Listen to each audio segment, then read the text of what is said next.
റളിയല്ലാഹു അൻഹു അവിടുത്തെ ഉന്നത്തു ത്വാലിബീനിൽ പഠിപ്പിക്കുന്നു, മുജാഹദക്കാർക്ക് 10 കാര്യങ്ങൾ വേണം. അതിലൊന്നാമത്തെ കാര്യം, നേരായിട്ടും പൊള്ളായിട്ടും അള്ളാഹുവിനെ കുറിച്ച് അള്ളാഹുവിനെ വെച്ച് സത്യം ചെയ്യൂല.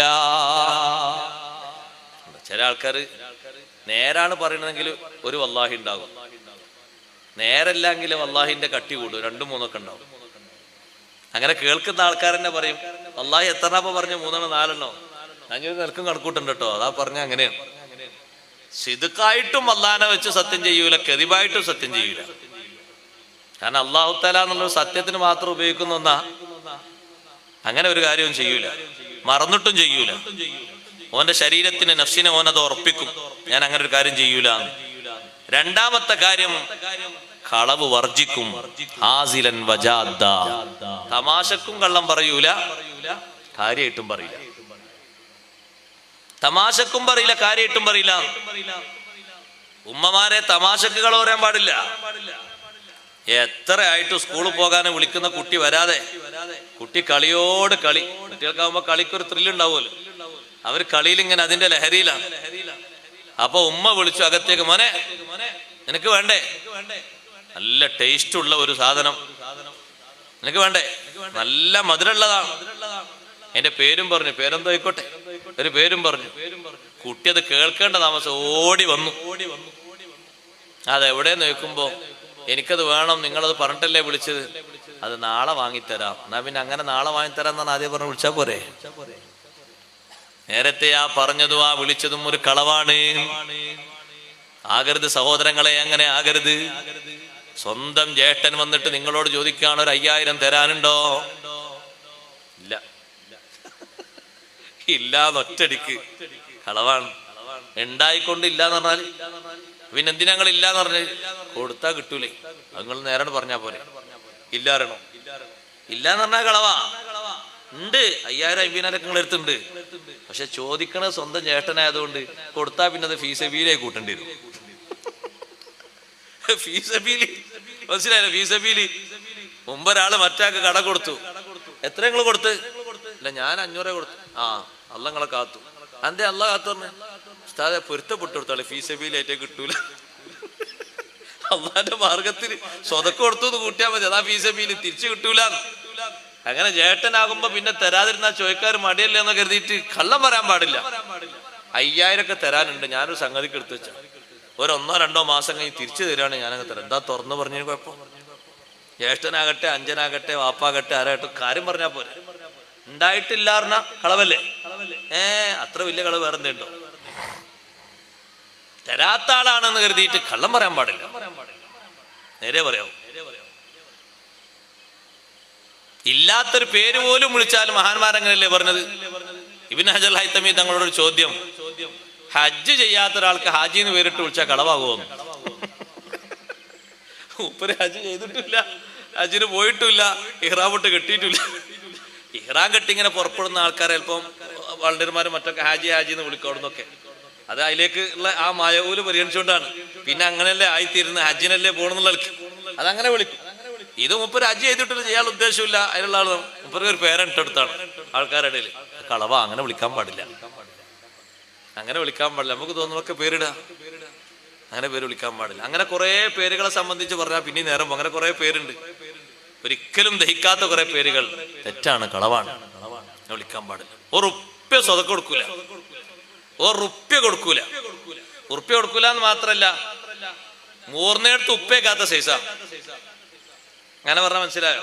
ആൾക്കാർക്ക് ഉദാഹരണം മനസ്സിലാവില്ല.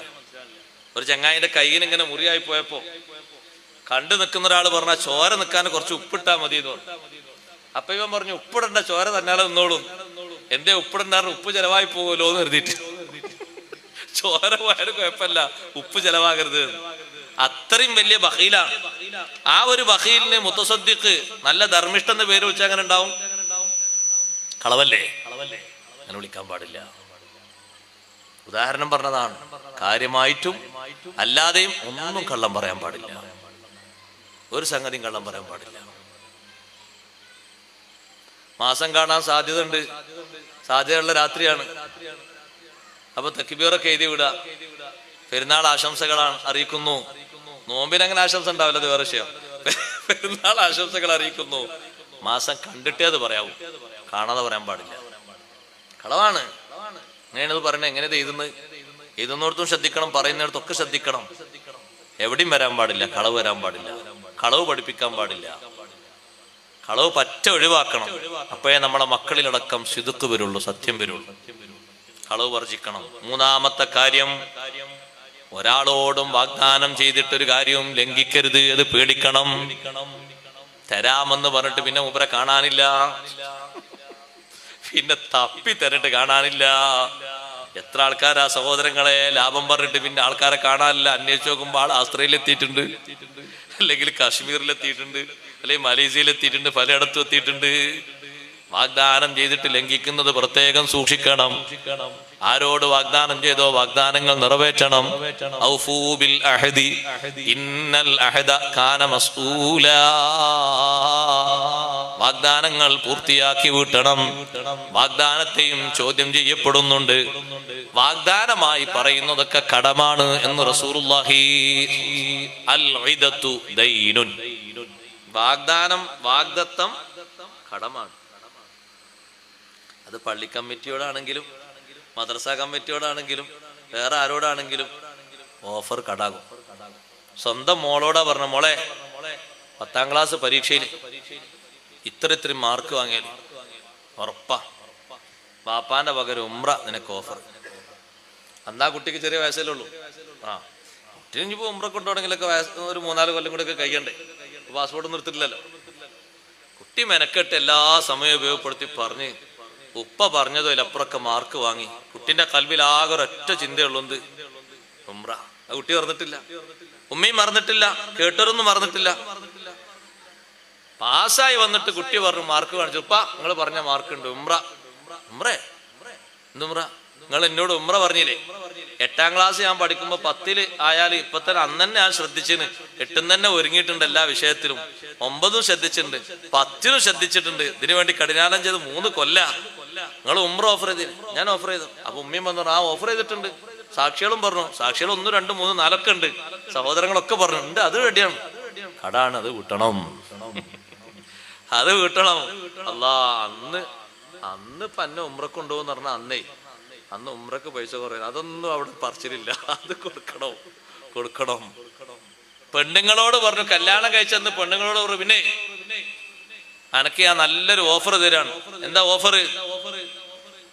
നീ എനിക്ക് നല്ല കുഞ്ഞുങ്ങളെ ജന്മം നൽകിയിട്ട് ഒരു 3-4 കുഞ്ഞുങ്ങളെ നീ വളർത്തിയിട്ട് അവരൊക്കെ വലുതായിട്ട് അവർക്കൊക്കെ പ്രായപൂർത്തി എത്തിയിട്ട് നല്ല റാഹത്തിൽ അവർ ജീവിക്കുന്ന ഒരു കാലഘട്ടം വന്നാൽ 10 പവനങ്ങൾ വാങ്ങിത്തരും നിനക്ക്. പറയുമ്പല്ലോ ശ്രദ്ധിച്ചോളിട്ടോ. മൂപ്പര് മഹർ വാങ്ങണമെന്ന് ആകെ ഒരു പവൻ 1500 ഉള്ളൂ. ഈ 10 പവന്റെ കാലാവധി വന്നപ്പോ ഒരു പവൻ തന്നെ കൊടുക്കണം 45. സുബ്ഹാന ജല്ല ജലാലുഹു, എത്ര കൂട്ടണം? കടമാണ്, കൊടുത്തേക്കണം. വിറ്റിട്ടാണെങ്കിൽ വിറ്റിട്ട് കൊടുത്തേക്കണം, കുറക്കരുത്. അതാണ് പെണ്ണിനോടാണെങ്കിലും പെണ്ണ് ആണിനോടാണെങ്കിലും വാഗ്ദാനം ചെയ്തിട്ട് ലംഘിക്കുന്നത് വല്ലാതെ സൂക്ഷിക്കണം. 4ാമത്തെ മുജാഹദ, സൃഷ്ടികളിൽ ഒന്നിനെയും ആക്ഷേപിക്കരുത്, ഒരൊറ്റ മഖ്ലൂഖിനെയും ആക്ഷേപിക്കരുത്. സഹോദരങ്ങളെ, മുന്നിൽ പോകുന്നൊരു നായനെ ആക്ഷേപിക്കരുത്. അല്ലാഹുവിന്റെ ഒരു മഖ്ലൂഖാണ്. നമ്മളെ മുന്നിലേക്ക് ഒരു പൂച്ചങ്ങനെ കരഞ്ഞിട്ട് വന്നു, ഭക്ഷണം കിട്ടാനാണ് അത് വന്നത്, അതിനെ കുറ്റം പറയരുത്. അതേ മുന്നിൽ വന്ന് അല്ലെങ്കിൽ നമ്മുടെ മൂക്കിൽ വന്നിരുന്നു ഈച്ച വന്നിരുന്നപ്പോ നമ്മള് ഇങ്ങനെ സന്തോഷത്തോടെ ഉറങ്ങുന്നു. ഈച്ച വന്നിട്ട് നല്ല ഓട്ട കണ്ടപ്പോ ഈച്ചങ്ങ് കയറി, വലിക്കണ വലിയിൽ ഈച്ചങ്ങ് കയറിപ്പോയപ്പോ ഉറക്കൊക്കെ പോയപ്പോ പിന്നെ ഈച്ച പണ്ടാരം പിടിച്ച ഈച്ചയായി മാറരുത്. അങ്ങനെ ഒരു കൗലാകരുത്. ഒറ്റ ഒന്നിനെയും ആക്ഷേപിക്കരുത്. ഒരൊറ്റ അണുവിനെയും ഒരു ചെറുതിനെയും നിങ്ങൾ ശല്യം ചെയ്യരുത്. അത് വലിയ മഹാന്മാരുടെ സ്വഭാവമാണ്. 5ാമത്തെ